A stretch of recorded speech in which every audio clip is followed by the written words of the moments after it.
Assalamualaikum warahmatullahi wabarakatuh. Baik, saya lanjutkan lagi. Pendidikan itu tentu saja ya ndak hanya urusan akal. Nanti jatuhnya intelektualisme tadi, rasionalisme yang hanya percaya pada akal saja.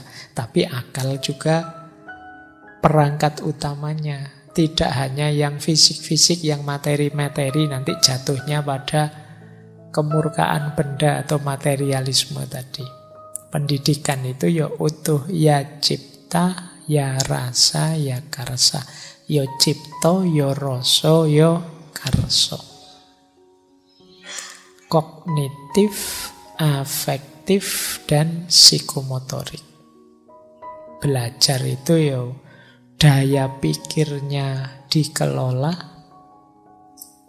rasanya dihidupkan, kreativitas psikomotoriknya dikembangkan. Inilah yang disebut humanisasi.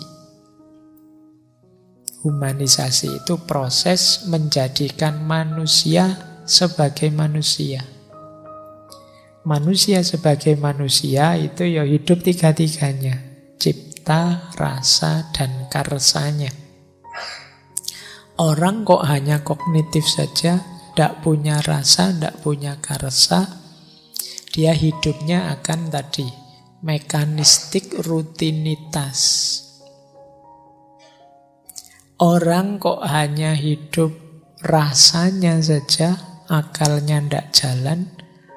Kalau bablas nanti kalian mungkin menyebutnya halu. Atau baper, itu terlalu emosi. Tidak ada kendali rasionalnya. Hidup tidak ada kendali rasional juga berat. Atau kreatifnya luar biasa, tapi rasionalnya tidak jalan, rasanya tidak jalan. Kita menyebutnya ngawur. Tiga-tiganya harus berkembang. Jadi kreativitas dikendalikan oleh rasio dan rasa. Rasa yang diseimbangkan dengan rasio diwujudkan dalam kreativitas. Rasio yang diperluas dalam rasa dimanifestasikan dalam karsa. Tiga-tiganya harus utuh. Karena tiga-tiganya penting. Itu kalau dirangkum kadang pakai istilah akal budi dalam bahasa Indonesia. Para tokoh lama yang saya sebut tadi itu biasanya jarang pakai istilah akal saja. Mesti ditambahi akal budi. Karena ini satu rangkaian.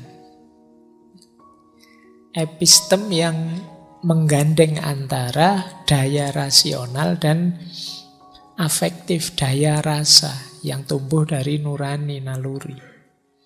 Makanya kita diminta 3 kata Ki Hajar, yo ngerti, yo ngeroso, yo ngelakoni. Ngerti itu paham, daya rasional. Ngeroso itu yo afeksinya jalan. Nuraninya hidup. Daya empatiknya jalan. Dan yang ketiga, ngelakoni. Ngelakoni menjalankan. Makanya dalam tradisi kebatinan Jawa ada istilah ngelmu kuwi kelakone kanthi laku. Tuntasnya ilmu, utuhnya ilmu itu kalau sampai puncak laku. Tapi untuk bisa sampai laku tidak cukup hanya ngerti, tapi juga ada ngeroso. Ngeroso itu batin yang hidup. Mungkin lebih dekat kalau pakai bahasa Indonesia, daya empatiknya tinggi. Kalau ngerti itu daya rasionalnya tinggi. Kalau ngelakoni itu kesadarannya sudah muncul untuk menjalankan. Jadi ini jadi kunci nanti dalam hidup kita. Sekali lagi ini menegaskan seperti sering saya jelaskan, dalam hidup ini kita itu alat yang diberikan oleh Allah pada diri kita, tidak sekedar akal. Tapi ada banyak perangkat yang lain. Tidak sekedar untuk ngerti, tapi juga untuk ngerasa, juga untuk ngelakoni. Kita masih punya naluri, insting. Kita kan masih punya insting. Misalnya insting untuk kawin, itu kan naluriah. Insting menghindar dari bahaya, itu naluriah. Biasanya tidak pakai dipikir jelimet atau pelatihan-pelatihan, itu sudah ada dalam diri kita. Kalian pengen kawin kan tidak pernah kursus gimana caranya bisa pengen kawin kan tidak. Tiba-tiba muncul saja keinginan untuk menikah itu. Itu instinktif. Atau pengetahuan nurani. Kalau insting itu istilahnya naluriah. Kalau nurani itu berhubungan dengan empatik ngeroso tadi. Ini diperlukan biasanya untuk hubungan antar manusia. Orang Jawa itu kan sangat teliti, perhatian dengan hubungan sesama. Rumusnya ada di rasa. Kok ada peserta ngaji sudah banyak yang menguap bolak-balik, ngajine diteruske wae, itu kurang perasaan yang ngomong. Jadi mbok ya kalau sudah banyak yang ngantuk itu selesai saja. Ini ilmu rasa nurani harus hidup. Belakangan ini saya melihat daya ngerasa nurani yang hidup itu banyak berkurang. Karena kita mulai jarang berinteraksi langsung, kita interaksinya lewat medsos. Jadinya tidak kelihatan, tidak intim. Sehingga daya empatik kita banyak berkurang. Banyak yang dengan santainya misalnya mencela orang, dengan santainya ngomong jelek tentang orang, dengan santainya menjelek-jelekkan yang dia tidak suka. Dia tidak bisa memperhitungkan ini yang saya jelek-jelekkan sakit hati apa enggak ya. Kira-kira kalau saya dijelekkan kayak gitu, kira-kira saya mangkel enggak ya, saya marah enggak ya. Karena daya empatiknya rendah, pertimbangan sakitnya orang lain, kecewanya orang lain, putus asanya orang lain karena fitnah kita, itu enggak masuk referensi kita. Ini namanya nurani kita enggak hidup. Ada orang sakit, wah itu azab gara-gara kemarin itu. Itu berarti nurani kita tidak hidup. Jadi, maka di Jawa sangat dipentingkan. Makanya orang Jawa ada istilah yang agak ambigu itu kan, ngono ya ngono, ning aja ngono. Ngono ya ngono, ning aja ngono itu ya. Bahasa Indonesianya begitu ya begitu, tapi mbok ya jangan begitu. Ya. Marah ya marah, tersinggung ya tersinggung, tapi ya mbok ndak usah segitunya lah. Nah itu berarti apa? Pinter-pinter ngerasa. Ndak sekedar pakai akal. Kalau pakai akal saja mungkin hidup ini jadi hambar.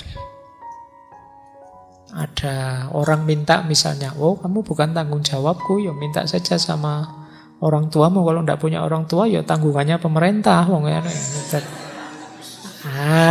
Jadi ini urusannya, iya benar begitu, jawabannya memang begitu, secara rasional. Tapi untuk momen ini kita mungkin perlu nurani, tidak sekedar rasio. Kita menyebutnya hati nurani. Ini yang mungkin kita perlu belajar lagi tentang ngeroso ini. Bagaimana kita bisa memperkuat daya empatik. Atau lebih dalam lagi, kalau di Jawa istilah ngelakoni itu tidak sekedar menjalankan, tapi berkonotasi juga dengan apa yang harus kita lakukan untuk menghidupkan kebenaran. Tidak sekedar mengaplikasikan, tapi juga menghidupkan kebenarannya. Menghidupkan kebenaran itu polanya macam-macam. Ada kalanya agak spiritual, agak berbau tirakat. Bagaimana kita menjauh sedikit dari kenikmatan dunia dan lain sebagainya. Itu orang Jawa sering pakai istilah ngelakoni. Jadi menjalankan laku tertentu. Tapi intinya kita ini harus paket lengkap kalau belajar. Yo cipto, yo rasa, yo karso. Tidak dipilih salah satu. Karena hidup kita ini berkaitan dengan tiga-tiganya. Oke, untuk malam hari ini saya cukupkan sekian dulu. Mohon maaf kalau ada yang kurang berkenan, mungkin 1-2 kekurangan apa, mohon dimaklumi. Kalau ada kekhilafan, kealpaan yang teman-teman ngerti benernya seperti apa, ya silahkan disampaikan. Kurang lebihnya mohon maaf. Wallahul muwaffiq, wallahu a'lam bissawab. Wassalamualaikum warahmatullahi wabarakatuh.